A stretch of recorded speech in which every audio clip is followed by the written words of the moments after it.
చేసిన తప్ప ఎపిసోడ్ ఏమి లేదు. ముందు 45 ఏళ్ళ బట్టి ఎపిసోడ్ ఉంటూనే ఉంటాయి. అదే కదా ఇప్పుడు తప్ప వేరే లేదు.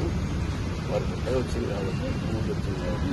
కానీ వాళ్ళు లాస్ట్ వీక్ కలిసినప్పుడు ఇన్ఛార్జ్ని మేము కావాలా కొండ ఫ్యామిలీ కావాలా తీసుకురావని చెప్పేసి అల్టిమేట్ నువ్వు జరగాల ఒకటే మాట చెప్తున్నా, ఎవరి గురించి నేను కామెంట్ చేయ, నాకు అవసరం లేదు.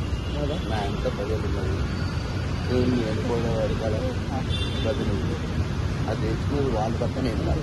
అంటే మీరు మాట్లాడిన తర్వాత కూడా చాలా సర్కాస్టిక్ గా వాళ్ళు మాట్లాడుతున్నారు. కొండముద్దకి భయపడేది ఏంది బొంగేం కాదు. నాకు భయపడతారో భయపడరో ఇలా జిల్లాకు భయపడకపోతే నా మీద నేను నిలబెట్టాలి కదా. ఇలా కశ్మీర్ ఓటా చేసి భయపడలే, కడాకి చేసి భయపడలే, ఏం చేసి భయపడలే. భయం అనేది లేదు అని ముందే చెప్తాను కదా. ఓకే మీరు